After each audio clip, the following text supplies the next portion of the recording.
The People's Pharmacy podcast is supported in part by CocoVia. CocoVia cocoflavanols support both cardiovascular health and cognitive function by promoting healthy blood flow, transporting oxygen and nutrients to vital organs and muscles, including your heart and brain. CocoVia now comes in an even more concentrated formula, with 450 milligrams of cocoflavanols, 5 times more than the leading dark chocolate bar and 15 times more than the leading cocoa powder. CocoVia has a proprietary process that preserves cocoflavanols at the highest levels, and the product undergoes rigorous testing at every stage, which allows them to guarantee the highest level of cocoflavanols per serving and to provide the purest, highest quality product possible. People's Pharmacy listeners can now try CocoVia for 25% off by using the code Peoples25 at cocavia.com. That's COCOAVIA.com. Have you ever heard of Candida auris? We didn't think so. Why should you be concerned about this scary fungus? This is the People's Pharmacy with Terry and Joe Graydon.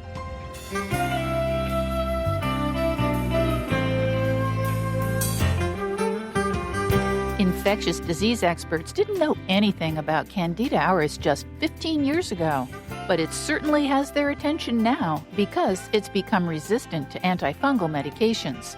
Journalist Matt Richtel has been investigating the development of antimicrobial resistance. 10 million people will die by the year 2050 from drug-resistant infection, and that exceeds the projected number that will die from cancer in that year.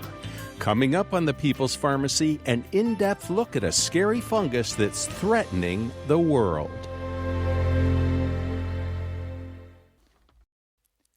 Welcome to the People's Pharmacy. I'm Terry Graydon. And I'm Joe Graydon. You've probably heard about influenza viruses developing resistance to antiviral drugs like Tamiflu and Xofluza. And almost certainly you've heard that many bacteria are developing resistance to the most commonly used antibiotics. Counteracting the development of resistance requires a lot of attention and care. Just recently, a fungus has taken medical experts by surprise. In less than a decade, it's gone from being pretty much unknown to becoming resistant to leading antifungal drugs. This scary fungus has caused infections around the world.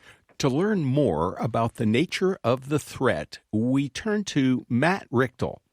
He's an investigative reporter at the New York Times who won the Pulitzer Prize for National Reporting in 2010 with a series of articles on distracted driving. He expanded them into his first nonfiction book, A Deadly Wandering. Matt Richtel's latest book is An Elegant Defense, The Extraordinary New Science of the Immune System, A Tale in 4 Lives. Matt Richtel, welcome back to the People's Pharmacy. Thank you so much for having me, you guys. Matt, when people think about fungus, if they think about it at all, they think about athlete's foot. That's a good introduction. Do you think about fungus? No, even though there's a fungus among us, but it's mostly athlete's foot. And maybe nail fungus, but it's like, no big deal. There's stuff in the pharmacy. It'll work great. I don't have to worry about it. You, my friend, create nightmares with your articles in the New York Times about fungus. How in the world did you get interested in this darn thing called Candida auris?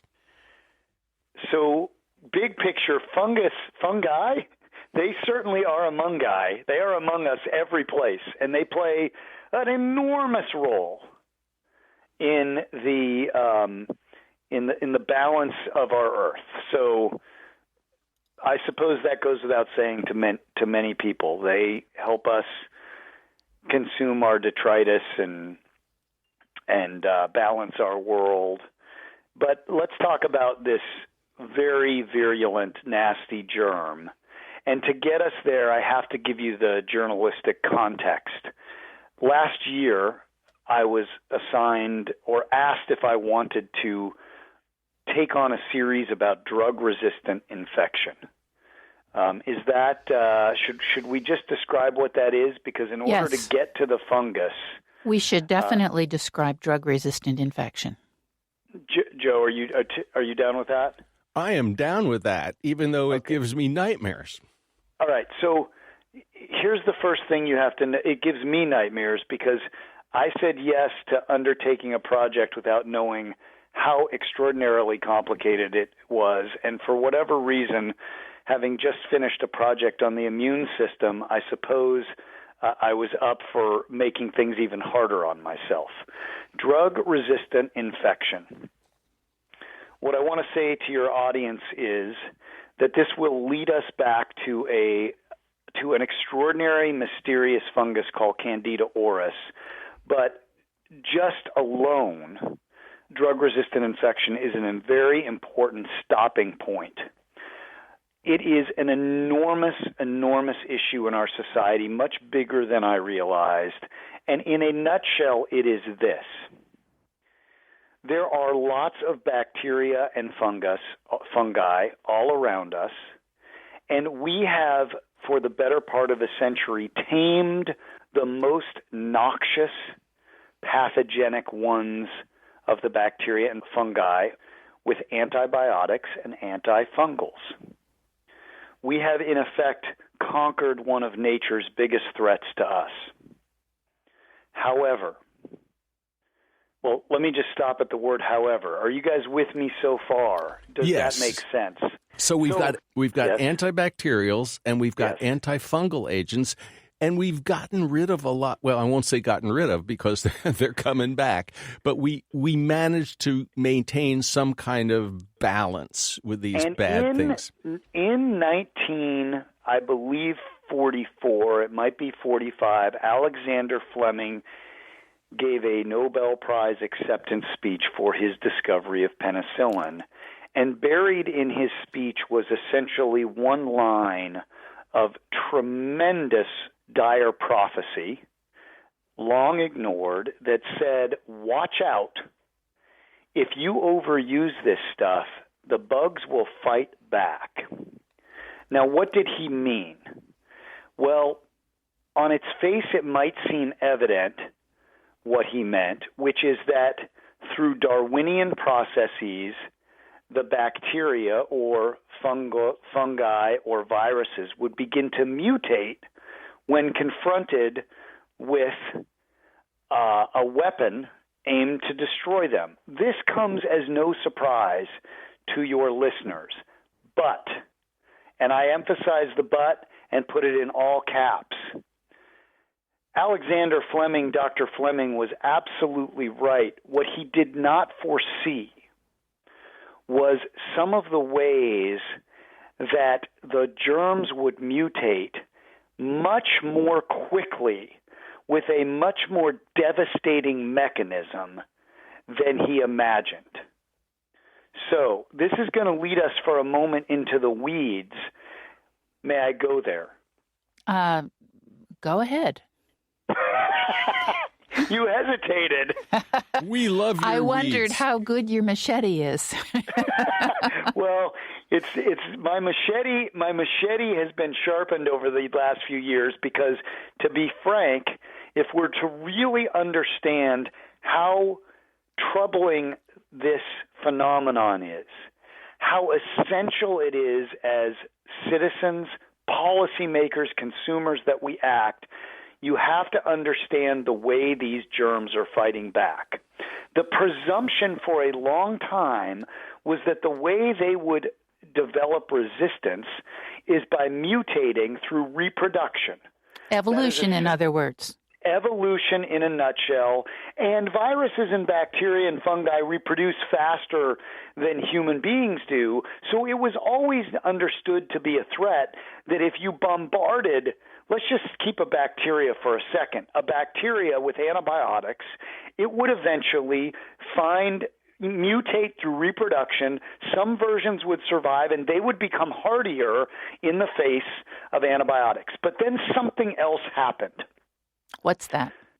The something else is that the bacteria and virus and fungi began to share genetic material to protect themselves against the antivirals, antifungals, antibiotics. In other words, they would call out for help and be cloaked in a defense that they didn't have to mutate in order to develop by themselves. Now, Matt, we're aware that this happens with bacteria. They can exchange, plasmids or something like that contain exactly something like that. Genetic material from one bacterium to the next bacterium. Does the same thing happen with fungus? We do not fully understand the fungal defenses yet. There appear to be analogous ways that the fungi are developing resistance through genes being turned on that enable them to defend against these antifungals. Why do we know a little bit less? Well, the truth is that we have been so consumed as a society by bacteria that the fungal research has often been a backwater. We talked about this last time with the immunology being a backwater, but fungi has been a backwater. In fact, if you talk to the head of the CDC fungal division, he will quote many of his fellow fungal experts who always feel defensive, and they say, come on, we're fun guys and fun gals. Don't ignore us. Well, they are getting their moment in the sun because of this germ called Candida auris, which leads us back, Joe, to your question. After a pretty good 15-minute divergence I will take the blame for.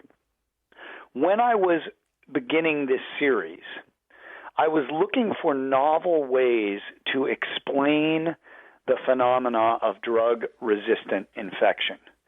And the New York Times gave me an enormous amount of time to look for the stories that would captivate. It is essential when you're doing this kind of journalism that story lead. And I found all kinds of stories we can talk about, if you like, regarding bacterial resistance. But we wanted to go somewhere new. And when I was talking to the CDC, they said, you got to hear about Candida auris. And that took place about a year ago. You're listening to Matt Richtel. He's an investigative reporter at the New York Times who won the Pulitzer Prize for National Reporting in 2010 with a series of articles on distracted driving. He expanded them into his first nonfiction book, A Deadly Wandering. It was a New York Times bestseller. Matt Richtel's latest book, which is terrific, is An Elegant Defense, The Extraordinary New Science of the Immune System, A Tale in 4 Lives. We had an opportunity to talk to Matt Richtel about that book in our show 1170, What Makes Your Immune System an Elegant Defense. You'll find it at peoplespharmacy.com. And, Matt is such a good researcher, and he makes very complicated topics much more understandable. Absolutely.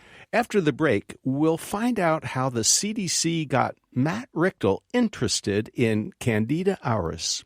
You may never have heard about this drug-resistant fungal infection. Why are experts reluctant to talk about it? Where did this deadly fungus come from? And more important, why should we be concerned? If you can't treat fungal infections with any medications, it could set healthcare back to a time before antimicrobials.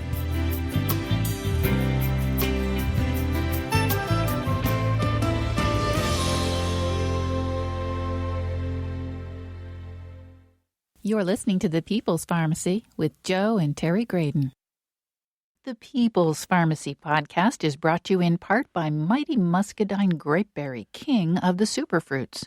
100% natural plant-based supplements, juice, snacks, and more.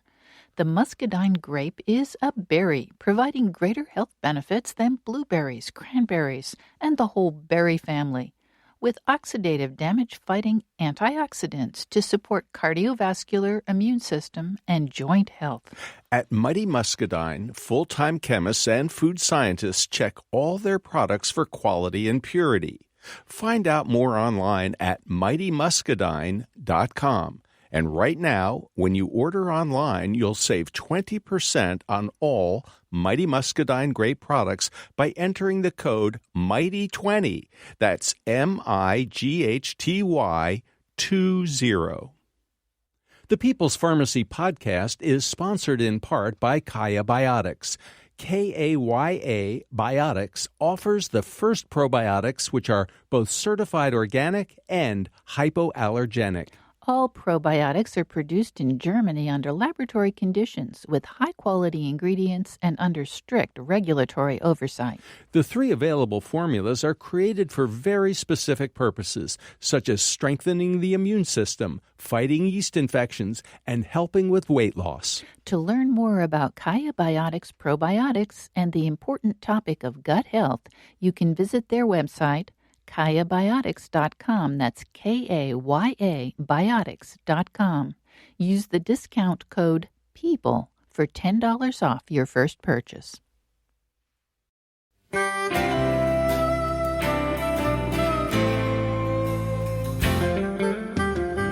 Welcome back to the People's Pharmacy. I'm Joe Graydon. And I'm Terry Graydon. The People's Pharmacy is brought to you in part by CocoVia, the maker of high-potency cocoflavanol supplements that support cognitive and cardiovascular health.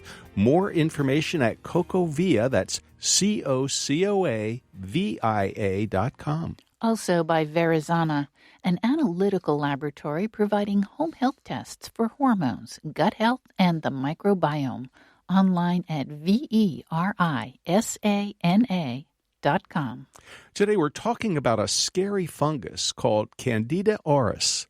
Why should we be concerned that an obscure fungal infection seems to have become resistant to the main drugs we would use to treat it? Our guest is New York Times journalist Matt Richtel. He won the Pulitzer Prize for National Reporting in 2010 with a series of articles on distracted driving that he expanded into his first nonfiction book. It was a New York Times bestseller, A Deadly Wandering. Matt Richtel's latest book is An Elegant Defense, The Extraordinary New Science of the Immune System, A Tale in 4 Lives.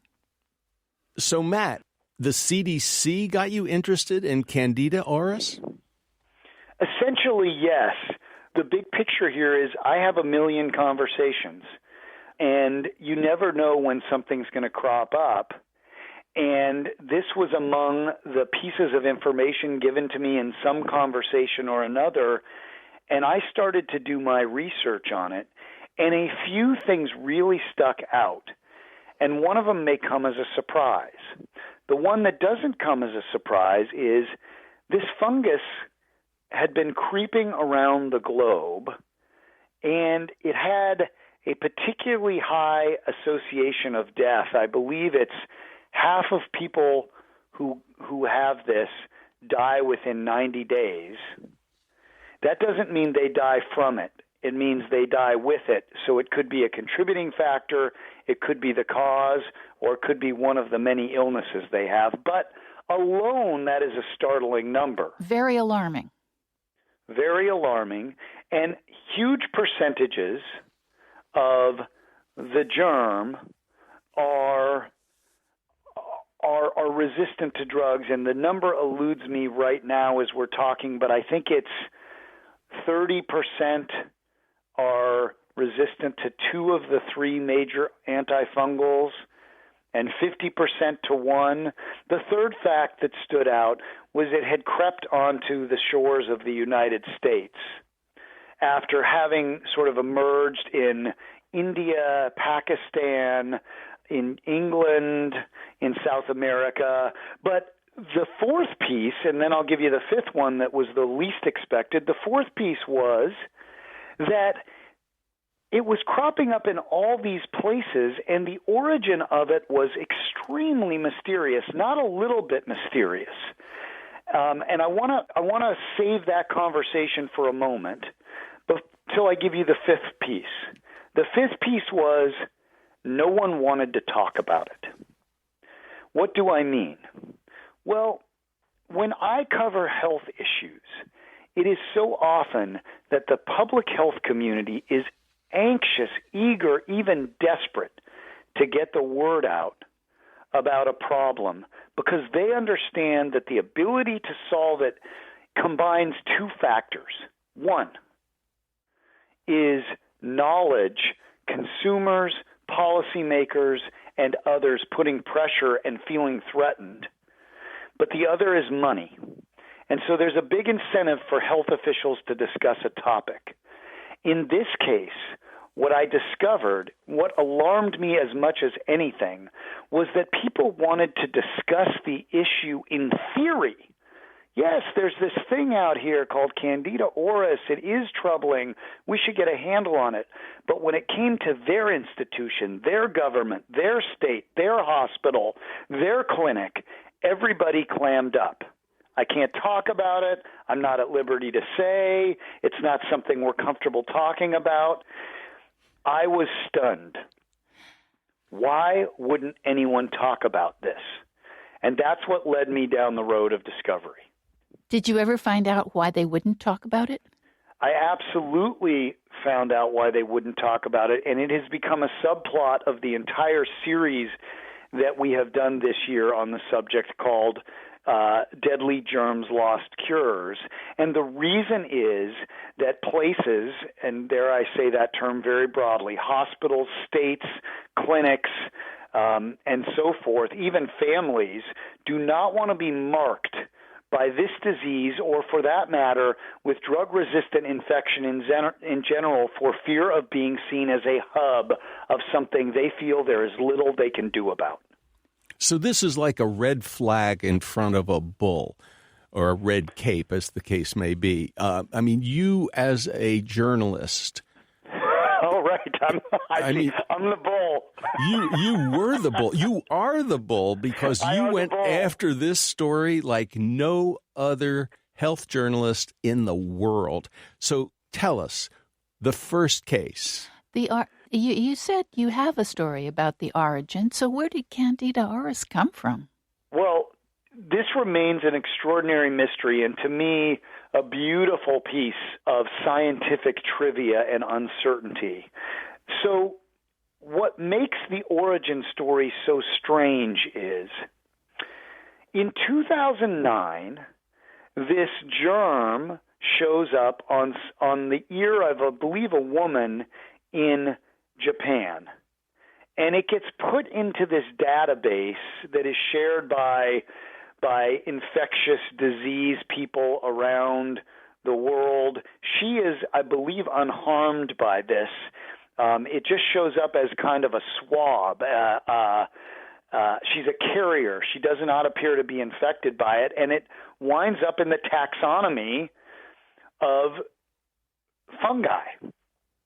Well, over the next few years, as this begins to appear as authentic infection, people in Pakistan, people in India, an outbreak in England, it becomes clear that there are 4 different clades. A clade is a kind of a segment of the fungi.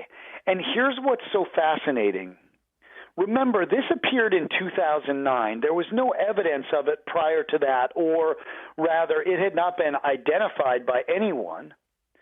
And now come along 4 different clades, and they appear to be separated by several 100,000 years of evolution. Oh, wait a second. You can't get several 100,000 years of evolution in just a couple years. You cannot have several 100,000 years of evolution in several years, which means that somehow a bug called Candida auris came from 4 different places on Earth and emerged simultaneously in the last 5 years after having not been recognized at all prior. How in the world could this thing come from 4 different places with 4 different origin stories all at once? As this head of the fungal division of the CDC, his name is Dr. Tom Chiller, said to me, this was the creature from the Black Lagoon. Where did it come from? If you're not getting shivers, I have not done justice to how odd this is, because it might have made sense if a single clade emerged from all over the place. But 4 clades of this drug-resistant fungi emerging simultaneously. I remember sitting over a steak with Dr. Chiller at the outside the offices of the CDC one night in Atlanta, and very literally slapping my head with my notebook, saying, "I don't understand. How can this be?" So let me give you a couple of the theories that might explain the origin of this. Okay. With the caveat that we don't really fully know. But one possibility is that we use antifungals on crops all around the world. Mm-hmm. It is possible that, this is the theory that I particularly find compelling, although you will not find widespread agreement on any particular theory at this point because we don't have proof. But it is possible that Candida auris was this fungi that wasn't particularly hardy and just sort of hung out for a long time and evolved in its own little cracks and crevices, maybe hanging on for dear life, if you will. But then along came all these antifungals to treat our crops, which we consider essential to protect our crops from fungi. And these drugs started killing off the fungi that were susceptible to the drugs. And along the way, Candida auris looked up and said, hey, there's room for us now. We weren't hardy in an antifungal environment, but we may well be hardy in an environment where our competition is being killed off by drugs. Make sense? Yeah. Yeah. It totally makes sense. Question mark. It does make sense. And as you say, we don't actually have the evidence. But I think for a moment about some of our antibiotics, clindamycin being a classic one that dentists will prescribe. And when people get a course of clindamycin, sometimes they develop C. diff infections that are really horrible. So what you're doing is you're changing that environment of your digestive tract so that the bad guys can then take over because the niche has been opened. Can I put a fine point on that? Yeah. You bet. Think of it this way. You've essentially said this, but I think you can think of a connection between the global environment and your gut. What I described is in the global environment, you have all these antifungals, and it allows the rise of a resistant strain. In your gut, if you take antibiotics, what happens is those succeed in killing off the susceptible, vulnerable germs, but they leave a vacuum for the rise of germs that otherwise might be held in check and now have genuinely, authentically just room to grow. There is physical space now in the absence of the bugs that have been killed off. And this is, in essence, the drug-resistant story. It is us attempting to tinker with nature and discovering that we're getting in over our heads. So that may be, and we have to emphasize the may, the mechanism behind the rise of Candida auris. And you're going to have to tell us why we should be concerned about it, because as you pointed out, it has spread from Japan and now is probably moving around the world. So the reason, in a nutshell, to be concerned is that we have held some Candida species in check with our antifungals in our hospitals and ICUs. It's a very voracious bug that can get into the bloodstream, Candida, the broader species. But when Candida becomes drug resistant, it gets much harder to treat. It can be in the bloodstream, and then it can essentially eat you away. And just like drug-resistant bacteria that begin to defy our antibiotics, Candida auris looks like it can defy our antifungals. In some cases, it is what is called pan-resistant. It is resistant to all the known antifungals. And the concern is that just as I described the Darwinian mechanisms before that intensify, amplify, and increase resistance in any species under duress, you will see Candida auris develop greater and greater defenses. At present, there are roughly 800 known cases in the United States. That is not huge. However, Candida auris appears to be following a path that we already know leads to big danger with other resistant bugs. And here I speak specifically of drug bugs like MRSA and CRE. And which one of you wants to say what CRE stands for so I don't mispronounce it? Carbapenem-resistant, I don't know what the E is. Enterococci? That sounds right. Enterobacteriae. Yeah. Did I get that close? Very good. Yeah. And it's nasty. I mean, it's killing people. And it's killing people. It's widespread. And here's the thing. It took a path almost identical to what Candida auris is taking.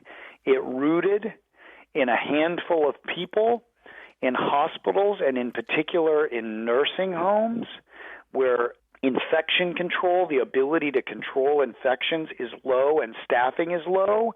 And at the time, I think this was roughly the turn of the century, people kept secret about it, just like they are about Candida auris, on the theory that they did not want to be perceived as hubs, and on the theory that it would just sort of go away if we ignored it.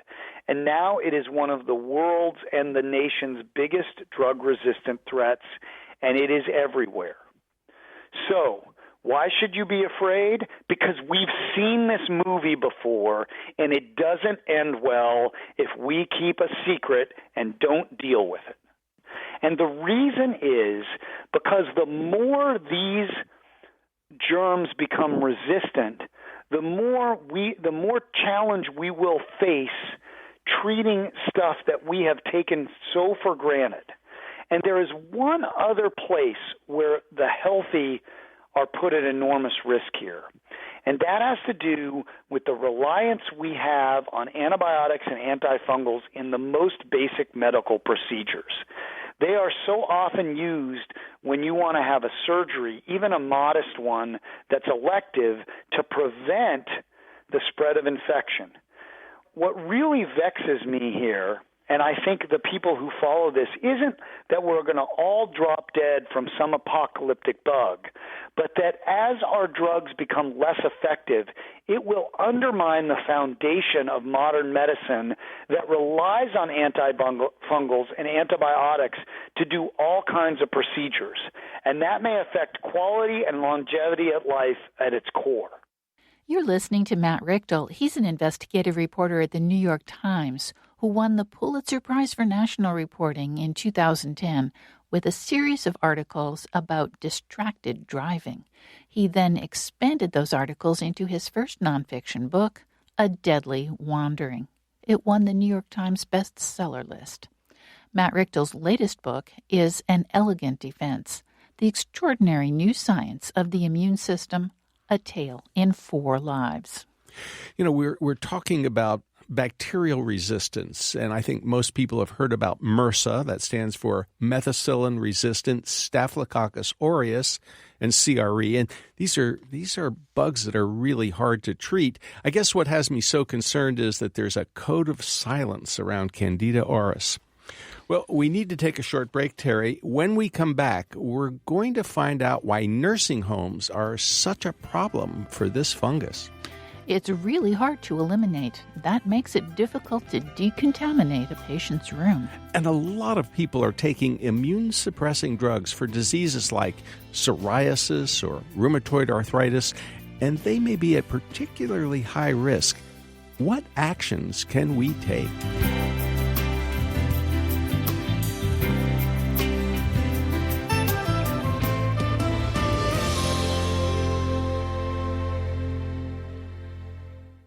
You're listening to The People's Pharmacy with Joe and Terry Graydon. This People's Pharmacy podcast is brought to you in part by Verisana.com. Verisana Lab offers home health tests that allow you to monitor your hormones and health conditions. You can take control of the quantitative assessment of your health and learn about male and female hormone balance, the stress hormone cortisol, leaky gut, gluten intolerance, or your gut microbiome. Take a more active role in tracking your health and take 20% off your first order of a mail-in testing opportunity with the discount code PEOPLE. That's uppercase PEOPLE. To learn more, go to Verisana.com. That's VERISANA.com.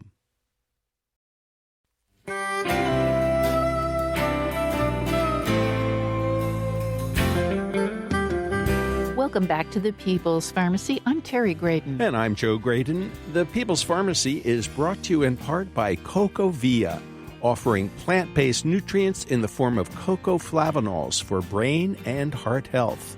Online at CocoVia.com. And by Kaya Biotics, probiotic products made in Germany from certified organic ingredients.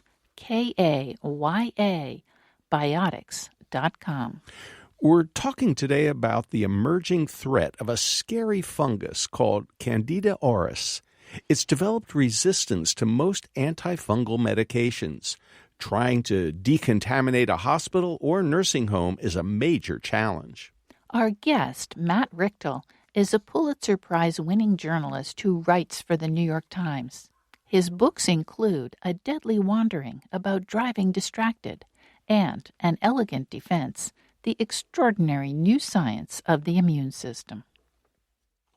Matt Richtel, you know as a journalist that people have a hard time grasping these concepts because we're talking in kind of, generalities. We're using big words like CRE. And Candida, and we're talking about fungi, and we're talking about drug-resistant bacteria. People want concrete examples. They want case reports. They want a story. Do you have any stories to share? We do have stories to share, and we've written about a couple of them in the New York Times, and the one that's most vivid to me is a woman in Chicago, and if memory serves, she was either late 50s or 60s, and she was facing some health issues, and lo and behold, her family was told by the hospital there that she had Candida auris, and as the days passed, they realized she could not be treated. She had expected to come out of the hospital okay and was essentially living to see her youngest son get married in the spring of this year. What wound up happening is, owing in part to her Candida auris, they held a wedding at her bedside where she lay mute and smiling, and then the family decided there was nothing left to do but let her go. That is a woman who otherwise may well not have died. That story's in the New York Times in its full detail, but it's the kind of example of a germ that got to her, complicated and amplified her illness, and may well have hastened the end of her life when there was much of it to be lived. I want to say something to put a fine point on the way you opened this segment, Joe. You said it's hard for people to grasp. There's a reason that drug resistance is so hard to grasp, and it's the very reason that the challenges of climate change are very difficult to show people. We are not able to see the relationship between our actions and the problems created by our actions. What do I mean? If you use antibiotics improperly, which happens about a third of the time the CDC says we are taking antibiotics when we need not. If you are raising animals with antibiotics that don't need them when there's another way of raising animals, or buying meat with antibiotics when you could buy antibiotic-free, if you are working in a hospital or nursing home and not taking precautions, in any of these circumstances, you may help amplify and speed up and lead to the breeding of drug-resistant infection, but you are not going to get sick likely from it.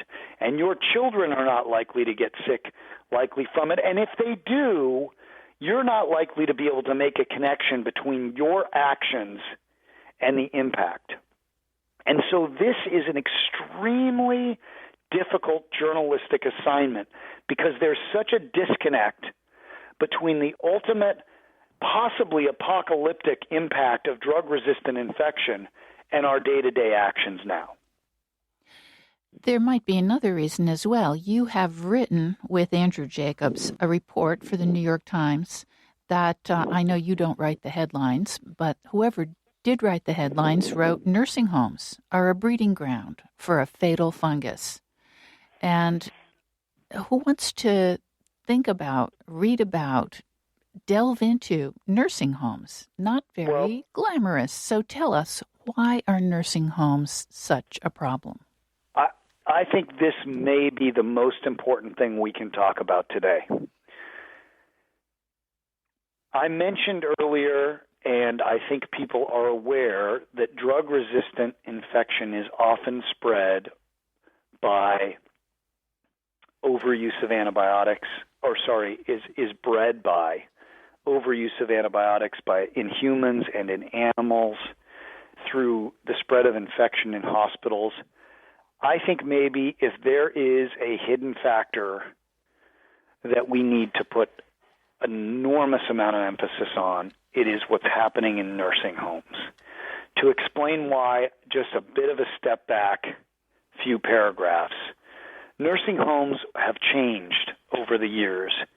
If they were once a place that were sort of tantamount to a retirement home, where grandma and grandpa got fed and cared for, they have increasingly become centers for the care of patients with acute illness and disease state. That is for a variety of reasons, and I realize this might sound like a diversion, but this is so important to the national health and even international health and future health of our world. Hospitals are pushing people out more quickly because of the expense of keeping patients overnight. And simultaneously, we have developed technology to keep people alive much longer in settings that do not require hospitalization, on ventilators, with the use of heavy antibiotics, on other kinds of machinery. So what we have in effect done is created in nursing homes a category that now effectively are known as skilled nursing homes. These are facilities that have full-time nursing care. They're taking care of people at times in acute disease state, and here's the punchline. These people, because of their weakened immune systems, sometimes because of their age, sometimes because of their illnesses, are deeply susceptible to drug-resistant infection. And here I'm talking about bacteria in particular and fungi. You are talking about warehouses of people who can be preyed upon by these diseases. And the places where they are staying have modest at best infection control. What Andrew and I wrote about was the phenomenon that nursing homes where there's poor infection control and low staffing have become the breeding grounds for Candida auris. And you have patients who are covered in this or infected by it, and because it's invisible, it can be passed from staff member to staff member, bed to bed, piece of equipment to piece of equipment, family member to family member, or patient to hospital where they're transferred and back. This is one of the biggest breeding grounds for drug-resistant infection in the United States. And say for a moment a little about the decontamination problem with Candida auris, and we should spell this A-U-R-I-S so people understand what we're talking about. This is a hard fungus to get rid of. Yeah, hard is an understatement. It was, in some places, it seemed almost impossible to the people dealing with it. And you'll see in our stories in the New York Times that places as advanced as Mount Sinai Hospital in Brooklyn have had to buy special equipment to clean this out because it is so tenacious. There was a test done in England after this took over some rooms in the intensive care unit at the Royal Brompton Hospital where an infectious disease expert went in and essentially sprayed the room with a highly effective known antifungal agent and then waited a few days and put basically a petri dish in the middle of the room with a medium in it to see what would grow back. And every other fungus in the room died. But in that medium, in that petri dish, was Candida auris. So this is a very, very hardy bug. Needless to say, if it requires special equipment to get rid of it in a high-end hospital, your average skilled nursing facility is not going to be able to manage that type of decontamination. That's why the alarm bells are going off, despite the fact that this has only 800 cases known in the United States so far. This has all the hallmarks of something that could spread. If I was going to wish something that came out of our stories, and I would say this now of myself as a son of parents who were in their late 70s, I would hope that people would ask hard questions of the nursing homes where their parents will go or eventually go and say, are you doing the proper hygiene? Are you following the rules? I saw you not wearing the gloves. These are hard conversations to have, but in some senses, this is going to be a consumer and market-driven demand to take care of our parents and grandparents in proper fashion so they don't become the hosts for Candida auris or CRE or MRSA or VRE or any of the other of alphabet soup of drug-resistant infection. Matt, I'd like to ask you a question about, and this is a little delicate, but I think a lot of our listeners go, that's not me. I'm not in a nursing home. I'm healthy or relatively healthy. I don't really need to worry about this. This is all, some theoretical level, and I'm okay. But then they watch television and they see all of these commercials for all of these marvelous drugs for arthritis or psoriasis or perhaps IBS or colitis. And all of these drugs have a little something where they say, immunocompromised people. And we've forgotten, I think, that immunocompromised patients are not just cancer patients getting heavy-duty chemotherapy. A lot of our modern medications also impact the immune system, and some of those folks might be vulnerable too. And now all of a sudden, it's not just people in nursing homes, it's a lot of people. It's millions. Yeah. I mean, you have asked a question that is so rich. We could do 2 shows on it. I think we've done a show before about the immune system and my book on the subject. It is essential for you to know about your immune system when I say that, I don't just mean understanding how it works, but are you immune compromised? Do you have issues? It is also essential to take medications with enormous care. We have bought into an idea for a long time that taking pills can provide a short and effective response to so many things, and we are discovering the side effects are enormous. On everything from opiates to antibiotics. So take those with care. But to get to your main point, what appears to be a distant threat now is increasingly a threat to healthy people. A study sponsored by the British government, so this is not, fly-by-night science, that was really well done, projects that if nothing changes with the way we are handling antibiotics and antifungals, 10 million people will die by the year 2050 from drug-resistant infection, and that exceeds the projected number that will die from cancer in that year. Do not doubt this is coming for you if we fail to take some action. Matt, we have less than a minute, so what actions should we be taking to avoid this apocalypse? The Yes. actions we need to take. Sorry, I'm not laughing at apocalypse. I was laughing at the marital exchange. What action should we take to avoid this apocalypse? We finish each other's apocalyptic sentences. Yes. What action should we take? Well, the first thing I would just humbly ask is awareness from people. This is a real thing.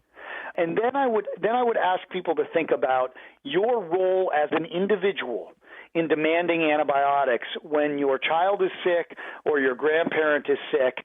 If the doctor says we're not sure these are needed, defer to the doctor, because so often we are demanding the antibiotics or antifungals because we want something. That's one thing. I would think about the food you eat. To the extent that you can get meat raised without antibiotics, you are speaking as a consumer, and the market will respond. And as it responds, we will use less antibiotics as a society. I would think about the role that you play as a voter in taking this issue seriously. And if there are policymakers out there, I would say this is a non-partisan issue. There are big businesses that are invested in the continued use of antifungals and antibiotics. But the ultimate arbiter of this is the public health, not a short-term making of a buck. And if we do make the changes today that will help preserve our medicines for tomorrow, you are quite literally helping save society. Matt Richtel, thank you so much for talking with us on the People's Pharmacy today. It's been such a pleasure to be here. Thank you for having me on. You've been listening to Matt Richtel, who's been writing for the New York Times on science and technology since 2000. He won the Pulitzer Prize for national reporting in 2010 with a series of articles he expanded into his first nonfiction book.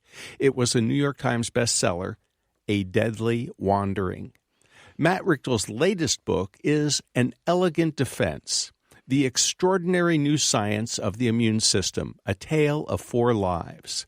His website is Matt Richtel, that's MatTrichtl.com. You can learn more about his wonderful book on the immune system by listening to the podcast of show number 1170, What Makes Your Immune System an Elegant Defense? You'll find that show at peoplespharmacy.com. Lynn Siegel produced today's show. Al Wodarski engineered. Dave Graydon edits our interviews. The People's Pharmacy is produced at the studios of North Carolina Public Radio, WUNC. The People's Pharmacy theme music is by B.J. Liederman. The People's Pharmacy is brought to you in part by Verizana, an analytical laboratory providing home health tests for hormones, gut health, and the microbiome. Online at verisana.com. And by CocoVia, the maker of high-potency cocoflavanol supplements that support cognitive and cardiovascular health. More information at cocovia.com. To buy a CD of today's show or any other People's Pharmacy broadcast, you can call 800-732-2334. Today's show is 1192. That number again, 800-732-2334, online at peoplespharmacy.com. When you visit the site, you can share your thoughts about today's show. Have you encountered Candida auris? How would you like to see protection against drug-resistant pathogens improved?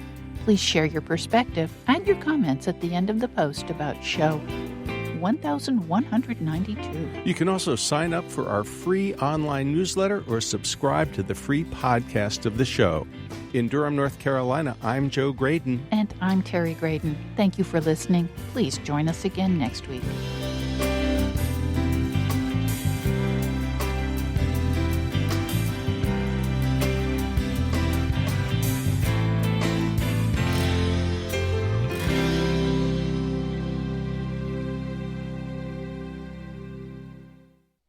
Thank you for listening to the People's Pharmacy Podcast. It's an honor and a pleasure to bring you our award-winning program week in and week out. But producing and distributing this show as a free podcast takes time and costs money. If you like what we do and you'd like to help us continue to produce high-quality, independent healthcare journalism, please consider chipping in. All you have to do is go to peoplespharmacy.com/donate. Whether it's just one time or a monthly donation, you can be part of the team that makes this show possible. Thank you for your continued loyalty and support. We couldn't make our show without you.